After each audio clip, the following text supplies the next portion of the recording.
With just days until the midterms, a record number of Ohioans have voted early, and candidates across the state are in the final stretch of their campaigns. Hurricane Florence is costing North Carolina more than the state previously estimated. And in sports, several Ohio athletes are celebrating after being honored by the MAC. Newswatch starts right now. Broadcasting live from WOUB TV in Athens, this is Newswatch. The midterm election is now less than a week away, and voters are seeing a final push by candidates as they wrap up their campaigns. Good evening, I'm Taylor Pacelli. Thanks for joining us. More than 550,000 ballots have been cast in Ohio. This is about 100,000 more than the same time period in 2014's midterm race. Well, it sounds nice, doesn't it? Voters from Ohio's 15th Congressional District filled up Ohio University's Nelson Dining Hall last night to hear the candidates face off one last time before Election Day. I think these debates are essential. They're the only real way to evaluate when you get past all the smoke and mirrors and those horrible political ads that are dominating TV right now. And you get to see the real person and hear them respond to actual questions. The debate focused more on a wide range of national issues, from environmental protection to LGBT rights. Steve Stivers, the district's congressman since 2011, says he's happy voters got the opportunity to see the contrast between him and his opponent, Rick Neal. I thought it was great, and I thought the questions were hard but fair, and I thought the voters got to see a contrast that they need to know before they go out and vote next Tuesday. Neal enjoyed the opportunity to debate the congressman as well, mentioning that these events don't always happen in the 15th district. This kind of thing doesn't happen very often in this district. The last time that the congressman came out and debated during an election was in 2012, so it really is a great opportunity. We did one up in Columbus, doing one here.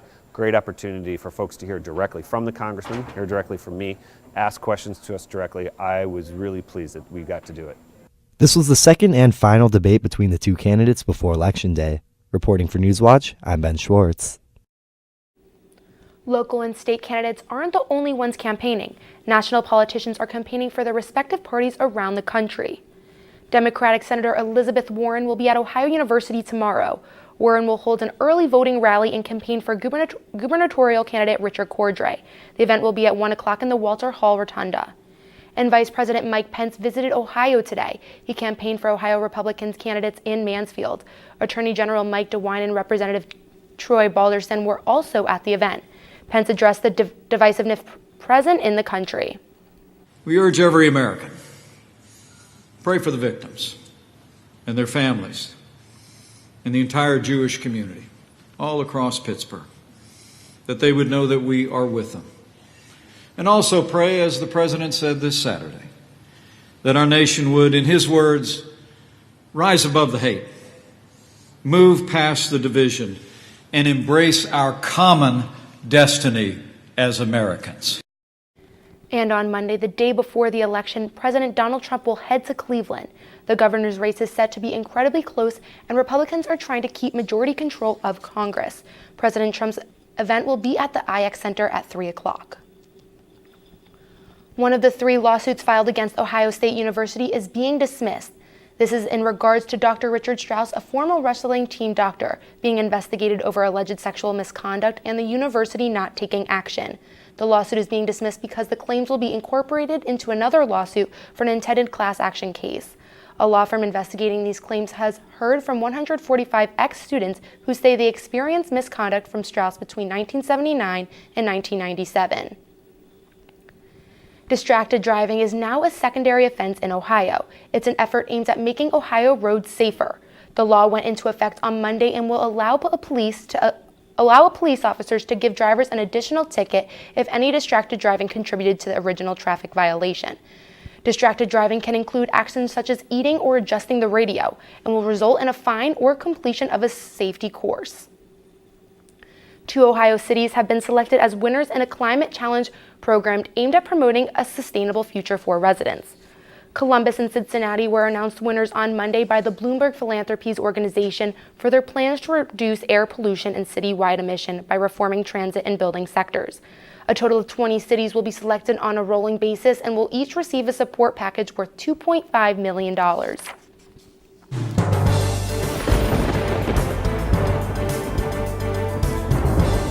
Welcome to Newswatch Weather Center. I'm your forecaster, Cameron Saliga, and some headlines out there. We have a flood watch, in effect until Friday at 8 a.m. And right now out in Athens, it is 60 degrees with showers and increased clouds with a wind of 5 to 10 miles per hour. And we'll continue to see these showers moving through. Right now around the area, 60 for most of the area. You can tell where the cold front is right around Marietta, as it is a 4-degree temp difference from Athens to Marietta, and it's rain across the area. And then we'll see tonight, it's going to be 56 with showers and clouds increasing throughout the night with winds coming out of the southeast at 5 to 10 miles per hour. So we will start to see some possible flooding into tomorrow and into tomorrow night. So watch out for some flooded roadways or in low-lying areas. Back to you, Taylor. Thanks, Cameron. It looks like people will have to watch and drive carefully.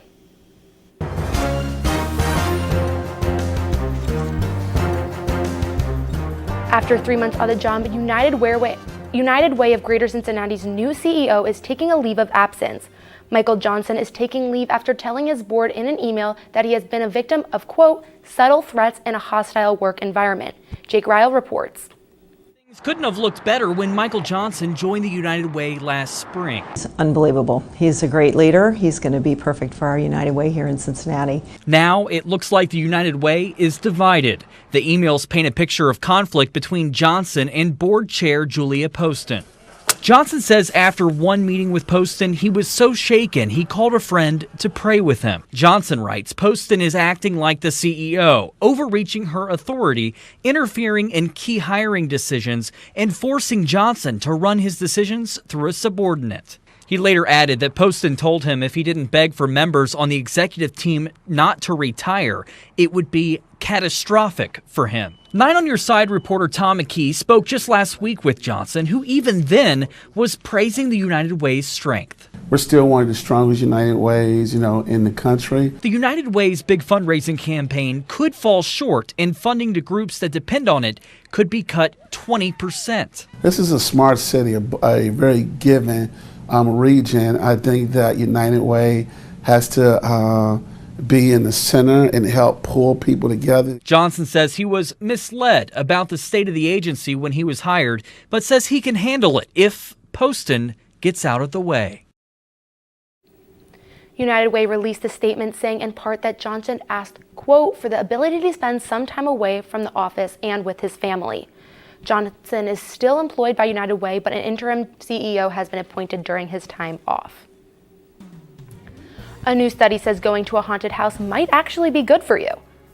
And the suspect in the Pittsburgh synagogue shooting is expected to appear in court again tomorrow. These stories and more when Newswatch returns.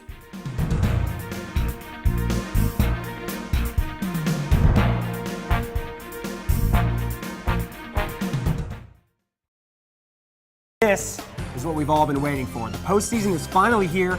Many teams that made it this far are ready to rock. Yeah, it's win or go home for the guys on the gridiron, but Gridiron Glory still has a few more weeks before we end our season. Yeah, we'll have you covered through week 13, and there's still football to be played until then. Our social media team will have you covered. Twitter, Facebook, Snapchat, and YouTube content will keep you up to date. So, through all the excitement, remember there's nothing better than Friday nights and Gridiron Glory. This is a box that showed you a world beyond your own. It was just a box, but the world has changed, and so have we. And now the box can be almost any size or shape. And you decide what you want to explore. Anytime, any place. Break out of the box with PBS. I'm such a huge fan of PBS. For my entire life, it's been our window into a world of the arts that isn't available anywhere else on TV. We learn about our numbers and our letters and singing through music, through the incredible children's programming they have. And then we grow up and we get to see world of the arts, whether it's ballet or opera or Broadway, and so many other amazing moments that you wouldn't get anywhere else except for PBS. I loved Ken Burns' series on the Civil War. It was deeply impacting. I love history. To have those stories told through these letters, through stories of love and loss, it rewrote the book on how to tell a story. When television was invented, there were a lot of people who had dreams about what it could do. I think PBS still aspires for and often succeeds at reaching the highest ideals of what television could be.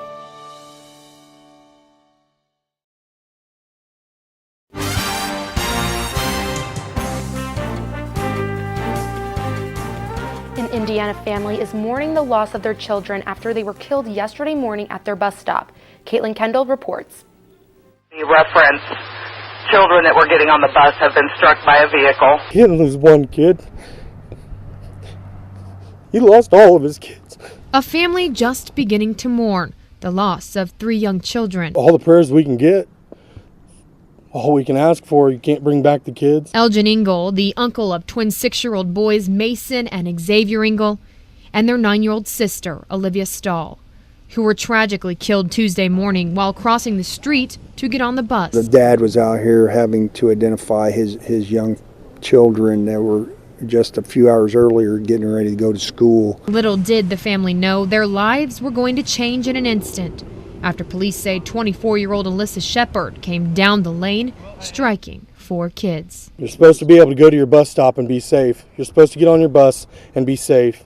You're not supposed to get smacked by a car doing 60 miles an hour.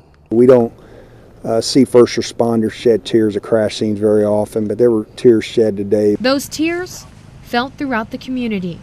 Engel left with only the memories of his niece and nephews, who he says were taken from their family just as their lives were beginning. Parents hope that when their kids are born, they have the perfect child. You see these boys, they were the perfect child. They were good, they were smart, they were kind. That's a rarity. These kids were great, good people, and this family is good people. Now, the family has to figure out how to pick up the broken pieces, with only one sibling left behind, who stayed home from school because she had a doctor's appointment. The family says it saved her life. But now, they're left with the harsh reality that their loved ones, so young, are gone. My brother turned his whole life around for these 2 kids and his stepkids, and now they're gone because somebody wasn't wanting to pay attention. The man accused in a deadly attack on a Pittsburgh synagogue has been indicted. Robert Bowers was indicted by a grand jury on 44 counts, most of which are eligible for the death penalty. Bowers is accused of opening fire on the Tree of Life synagogue last Saturday. 11 worshipers were killed. His next court date is tomorrow. The U.S. Attorney in Pittsburgh has started the process of seeking the death penalty. Officials are saying September's Hurricane Florence did more damage in North Carolina than previously thought. The state budget office estimates it caused nearly $17 billion in damage, up $4 billion from the previous estimate. The total will continue to be updated as inspection data becomes available. Florence hit 6 weeks ago, causing more damage than 2016's Hurricane Matthew and 1999's Hurricane Floyd combined. NASA is in this Halloween spirit with a pumpkin carving contest. That story is still ahead. Rain is in the forecast for the next couple days, but when will it end? That and much more in my full forecast, but here are a look at stocks of local interest.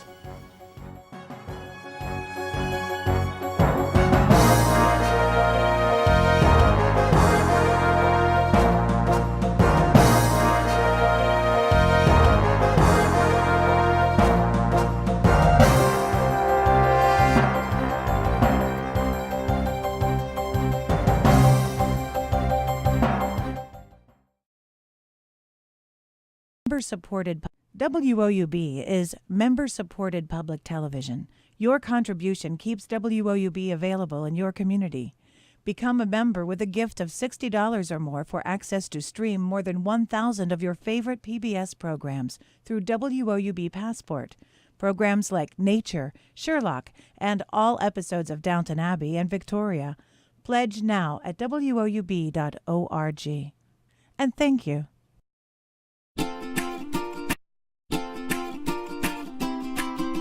I love love PBS because at the heart of everything PBS does is education. I use PBS not only in my home, but also in my classroom. It's kind of the idea of being the great equalizer for learning and for education. I'm a lifelong learner, and PBS has always been part of that journey for me. I love PBS because PBS supports teachers. They know what works for kids and what's best for kids, and that's why I love PBS.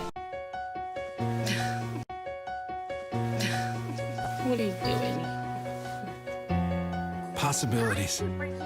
Your day is filled with them. Reach up, energy in the fingertips, collapse. TV, play Downton Abbey. And PBS helps everyone discover theirs.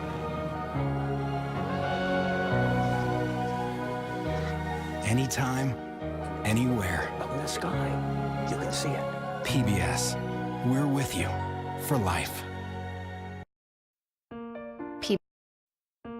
PBS had a special on Pearl Harbor, and once Landon started watching the show about the Arizona, he completely became fascinated. That's Donald Stratton, and that's me.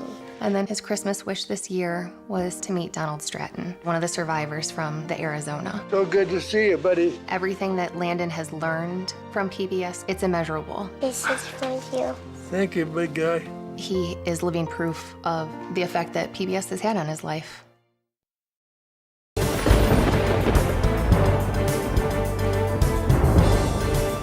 Welcome to the Newswatch Weather Center. I'm your forecaster, Cameron Saliga. Right now outside we see that there's 60 degrees with showers and increased clouds with a west wind of 5 to 10 miles an hour. So if you're looking to go trick-or-treating with the kids tonight, that would not be a great idea unless you have an umbrella. Temperatures right now we see 60 in New Lexington, 60 down in Athens, 63 in Ripley, and 65 in New Martinsville with rain showers all over. We see that the high today is 72 with a low of 51, and our high is very much above the normal, 10 degrees above, almost record high, only 6 degrees below the record with 0.05 inches of rain falling today and a sunset of 6:28 p.m. And we check out the hour by hour at 8 p.m. we see 60 degrees with rain, and we'll start to see these precip percentages start to drop off as we go through the night. It's going to be around 59 and 57 by 4 a.m. As we check out precipcast, we see down here there's a high pressure, and up here's a low pressure, and right over here there's also a low pressure that is bringing us this rainfall. And we're going to see tonight this low pressure with a cold front start to move through and continue to move through. And by tomorrow, this low pressure right here, it will stall over the area and bring us rainfall totals up to 3 inches. That is why we are placed under a flood watch right now until Friday in the morning due to 1 to 3 inches of rainfall. And here it is again. Tomorrow evening, we see this low pressure continuing to not move anywhere until Friday morning, when we'll start to see some precip move away and possibly see our first chances of no rain for the first time in a couple days. So the bus stop forecast tomorrow, it is going to be a very cool one out there.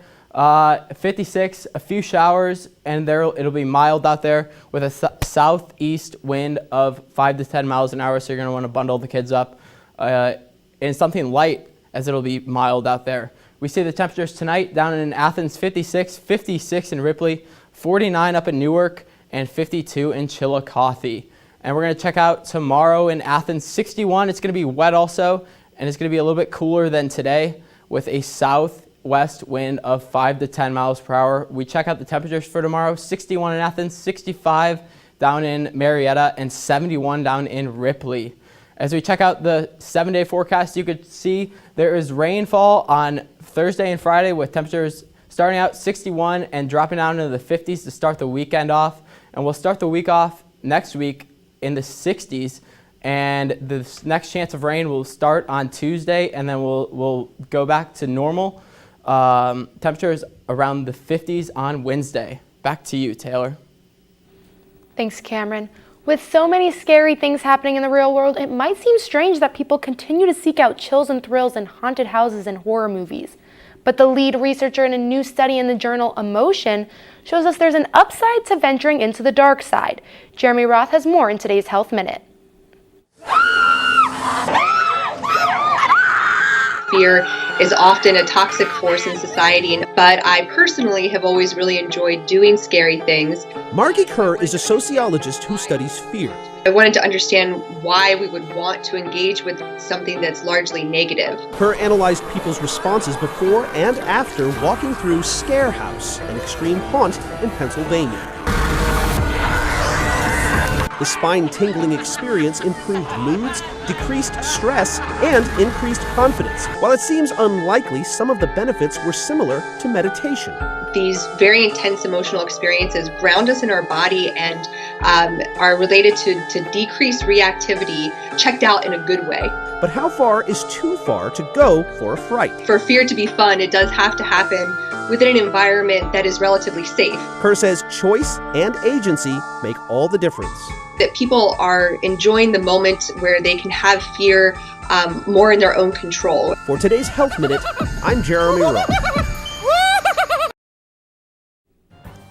Hey there, I'm Joe Hennessy, and tonight in sports, 3 athletes from the field hockey team receive all MAC team honors for their play this season. And Bobcats aren't only getting it done on the field, but also in the classroom. Find out which of these soccer players was the Female Scholar Athlete of the Week next on Newswatch. But stay tuned to WOUB. Here's a look at what spooky things are coming up on your television tonight.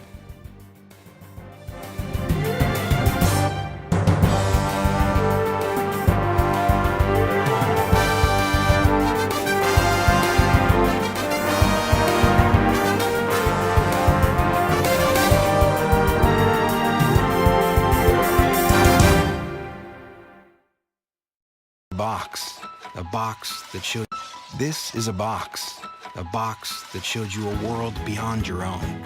It was just a box, but the world has changed, and so have we.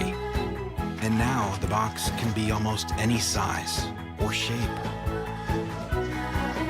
And you decide what you want to explore. Anytime, any place.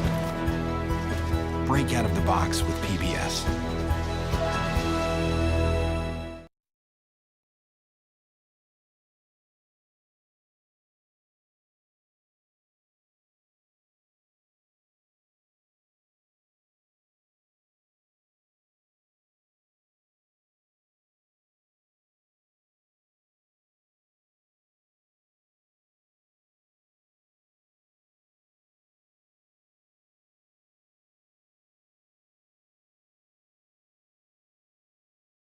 I'm such a huge fan of PBS. For my entire life, it's been our window into a world of the arts that isn't available anywhere else on TV.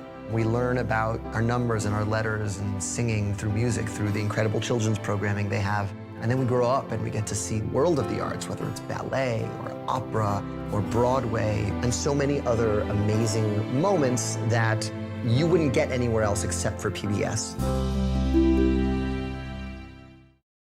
WOUB is member-supported public television. Your contribution keeps WOUB available in your community. Become a member with a gift of $60 or more for access to stream more than 1,000 of your favorite PBS programs through WOUB Passport. Programs like Nature, Sherlock, and all episodes of Downton Abbey and Victoria. Pledge now at WOUB.org. And thank you.